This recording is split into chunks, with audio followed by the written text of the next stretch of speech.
Il n'est pas nécessaire de se venger. Les mauvaises personnes se détruisent seules.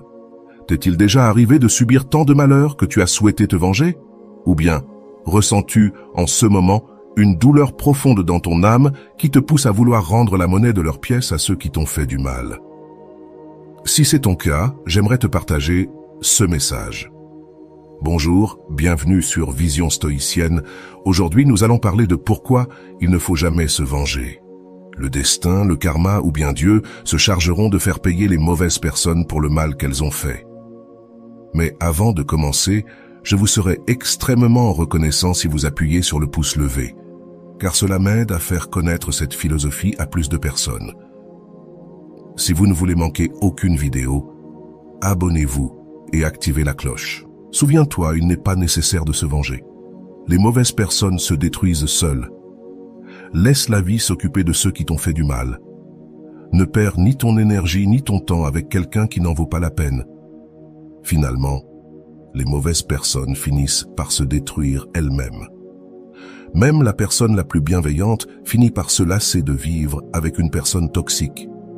Tout au long de la vie, nous faisons face à des situations où quelqu'un nous fait du mal, que ce soit de manière intentionnelle ou par simple négligence. Dans ces moments-là, le désir de vengeance peut naître naturellement, poussé par la douleur et la frustration. Cependant, il est important de se rappeler qu'il n'est pas nécessaire de se venger, car la vie se charge de faire justice à sa manière. Ceux qui agissent avec malveillance et blessent les autres sont souvent destinés à leur propre destruction. Ce processus d'autodestruction est lent mais inévitable, car la négativité qu'ils génèrent envers les autres finit par se retourner contre eux. Consacrer notre énergie et notre temps à la vengeance est un gaspillage, surtout quand il s'agit de personnes qui n'en valent vraiment pas la peine. Il est préférable de réserver cette énergie pour notre propre bien-être et notre croissance personnelle. Remercie plutôt Dieu de t'avoir ouvert les yeux et de t'avoir fait voir la réalité. Profite de cette nouvelle opportunité que Dieu te donne de repartir à zéro et surtout, ne te retourne pas, car ton avenir n'est plus là. Désormais, ta vie est dans le présent. Tu n'es plus cette personne naïve qui se faisait facilement tromper. Maintenant, tu es une personne renouvelée qui a appris à se valoriser, mais surtout à s'aimer. Il y a des gens qui jouent avec ton esprit, qui veulent te rendre folle et te manipuler à leur manière. Ils veulent te faire croire que tout ce qu'ils font et disent est bon pour toi. Et avec le temps, tu t'y habitues. Et tout devient un cercle vicieux où tu penses qu'il est normal de vivre ainsi. Il faut avoir du courage pour mettre un terme à l'abus psychologique, car c'est le pire des abus qui puisse exister. La plus grande récompense que tu puisses avoir dans la vie est de te libérer de cette personne. Et le jour où tu y parviendras, plus rien d'autre n'importera. Seul comptera ton bien-être. Il est important de reconnaître quand une relation ou une situation est devenue toxique. Même la personne la plus patiente et la plus bienveillante arrive à un point de saturation lorsqu'elle est confrontée à un environnement constamment négatif. Dans ces moments, il est sage de remercier la vie de nous avoir donné l'opportunité d'ouvrir les yeux et de voir la réalité telle qu'elle estimate, plutôt que de s'accrocher au passé et aux personnes qui nous ont fait du mal. Il faut saisir les nouvelles opportunités qui se présentent pour repartir de zéro. Regarder en arrière et s'attacher à ce qui ne nous appartient plus ne fait que nous empêcher d'avancer.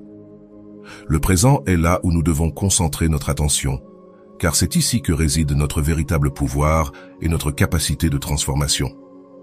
Lorsque nous laissons derrière nous la naïveté et apprenons à nous valoriser, nous apprenons aussi à nous aimer de manière plus profonde et authentique. Certaines personnes essaient de nous manipuler et de jouer avec notre esprit, nous faisant croire que leurs actions et leurs paroles sont ce qu'il y a de mieux pour nous.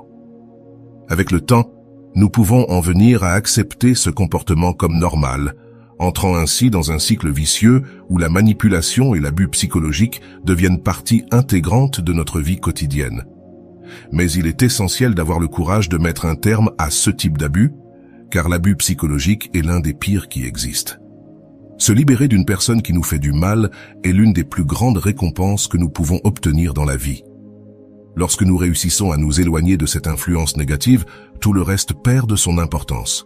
Seul notre bien-être, notre sécurité et notre paix mentale comptent.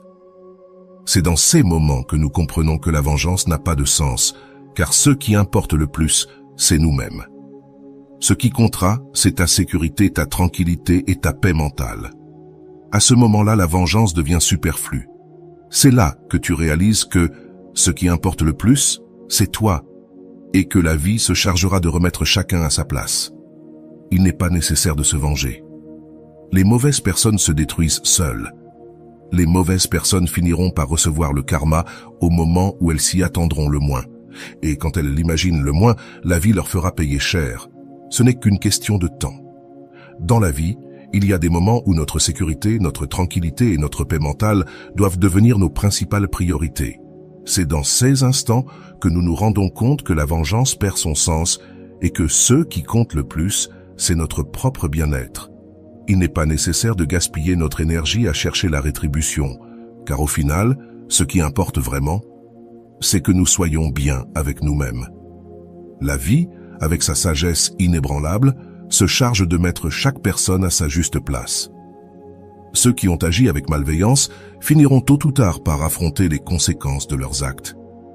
Le karma, cette force inévitable, arrivera au moment où ils s'y attendront le moins, faisant payer cher le mal qu'ils ont causé. Ce n'est qu'une question de temps pour que la justice se manifeste dans leur vie. Plutôt que de nous concentrer sur la vengeance, nous devons orienter notre attention vers ceux qui nous importent vraiment, notre sécurité émotionnelle, notre tranquillité et notre paix intérieure.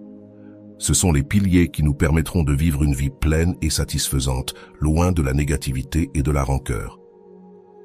La véritable victoire ne réside pas dans le fait de faire payer ceux qui nous ont fait du mal, mais dans le fait d'aller de l'avant avec un esprit et un cœur en paix.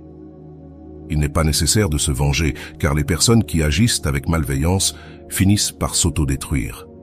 Au final, c'est la vie elle-même qui se charge d'équilibrer la balance en s'assurant que chacun reçoive ce qu'il mérite. Pendant ce temps, nous devons nous concentrer sur notre propre bien-être, en ayant confiance que la justice arrivera en temps voulu. Tout au long de la vie, il est inévitable de rencontrer des personnes qui, d'une manière ou d'une autre, agissent avec malveillance, que ce soit par la manipulation, la tromperie ou même le dommage direct. Ces personnes semblent prendre plaisir à semer la douleur et la confusion autour d'elles. Dans ces moments, le désir de vengeance peut surgir naturellement, en réponse au mal que nous avons subi.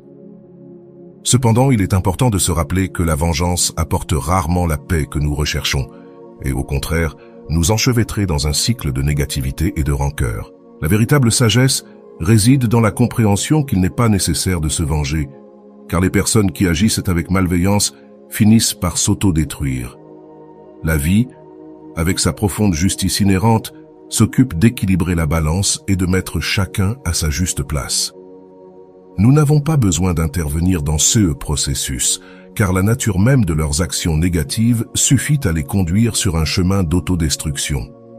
La haine, l'envie et la malveillance sont des poisons qui, bien qu'ils semblent initialement dirigés vers les autres, finissent par empoisonner ceux qui les cultivent. Lorsque quelqu'un nous fait du mal, il est normal de ressentir de la colère et du ressentiment. Cependant, s'accrocher à ces sentiments peut nous faire plus de mal à nous qu'à la personne qui nous a blessés.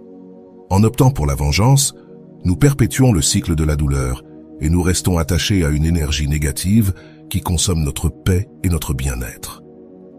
En revanche, il est beaucoup plus sain et libérateur de laisser la vie suivre son cours, en ayant confiance que la justice arrivera en temps voulu.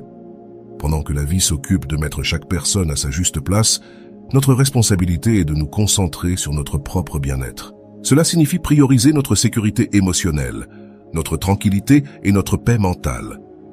Ce sont les piliers qui nous soutiendront et nous permettront de vivre une vie épanouie, libre des chaînes du ressentiment. En fin de compte, la plus grande victoire n'est pas de faire payer ceux qui nous ont fait du mal, mais de guérir et d'aller de l'avant avec un cœur léger. En conclusion, il est essentiel de se rappeler qu'il n'est pas nécessaire de se venger, car les mauvaises personnes finissent par se détruire elles-mêmes. Notre énergie et notre temps sont trop précieux pour être gaspillés sur ceux qui n'en valent pas la peine. Plutôt que de nous laisser emporter par le désir de vengeance, concentrons-nous sur notre propre bien-être et laissons la vie s'occuper du reste. Finalement, la véritable justice se manifestera et nous aurons la satisfaction de savoir que nous avons choisi le chemin de la paix intérieure et de la résilience. Si tu veux aller plus loin dans ce processus, je te propose de regarder cette vidéo ici qui t'explique comment avancer sans regarder en arrière. Je te dis à la prochaine fois, avec tout le respect et l'affection que j'ai pour toi.